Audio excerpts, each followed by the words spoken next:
Welcome to the deep dive. So today we're getting into Notion.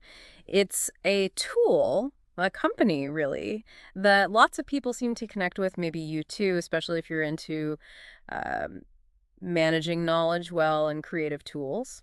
Yeah, definitely. We're basing this on an article which covers, the origins, the growth, what they're trying to do. Right. And our aim here is just to unpack what's made Notion click, what makes it different in this super crowded productivity software space. Well, it's interesting how it started. The founder, Ivan Zhao, had this idea, making computing creative for everyone, not just using stuff, but actually building it. Absolutely. But the article makes it clear it wasn't exactly smooth sailing from the start. No, not at all. Those early versions, sounds like they were pretty complex. Almost didn't make it. Around 2015, that's quite a story. Yeah, it was touch and go. They nearly failed. So what changed? What was the turning point? I think the move to Kyoto, Japan was pretty pivotal. It was a reset, really. Kyoto, why? It let them cut costs, basically.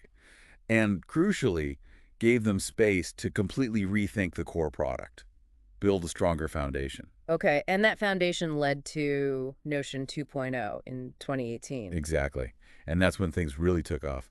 They introduced databases and those ready-made templates. Ah, the templates. That feels like a big deal. Suddenly you weren't just staring at a blank canvas, right?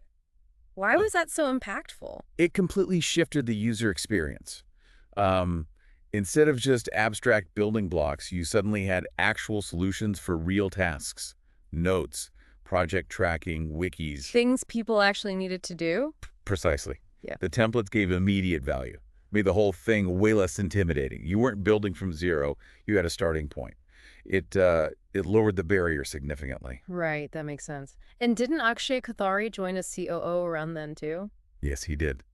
And that coincided with just incredible growth, scaling up to over 500 eventually. But the initial growth was explosive. It shows what happens when you get the product right and have strong leadership.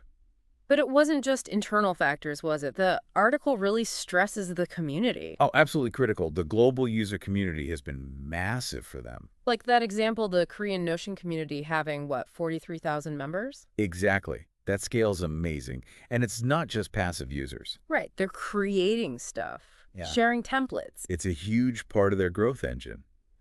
Users basically crowdsourced countless ways to use Notion. That brings in new people and keeps existing users finding new value. It's that Lego idea the article mentions. The engineers make the bricks. And the users build whatever they can imagine. Yeah. It highlights just how flexible and adaptable the platform is. They give you the tools, you customize it. So zooming out, what's the big mission here? They talk about making tools dumb simple, almost like using your hands.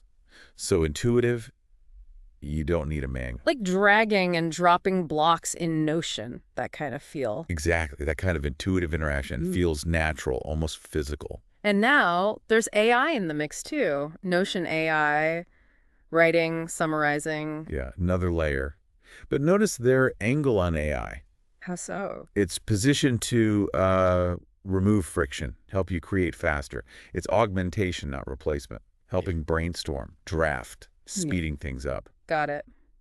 So looking at the whole picture, the flexibility, community, AI, the article suggests Notion could be like the third generation of productivity software after Microsoft Office, Google Workspace. It's a compelling argument, isn't it? Why do you think that holds water?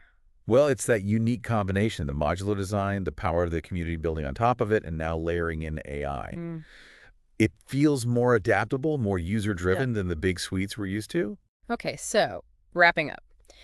Notion's story is really about moving from something complex to something very user-friendly, powered by its community, this flexible Lego brick idea, and this mission to, empower users. Absolutely. It's been quite a journey for them. It leaves you thinking, though, this whole idea of software adapting to you. How could that really change the tools we all use every day?